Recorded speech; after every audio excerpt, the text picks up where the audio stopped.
How to log into Universal Credit Card account. Let's get started. Launch your preferred browser. At the top, you will see the search box. Over there, type in Universal Credit Card login and then search for it.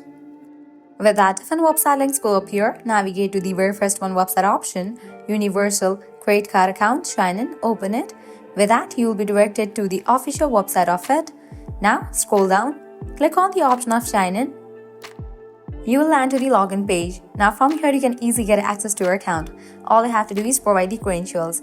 First up, type in the username, then type in the password. In the case you have forgotten the username or the password, you can click on these options to recover it. After you provide all the details, click on sign in, and just with that you will be logged into your account. So this way you can easily log into Universal Credit Card account. At the end, if you guys find this video helpful, don't forget to like, share and subscribe to our channel. Thanks for watching.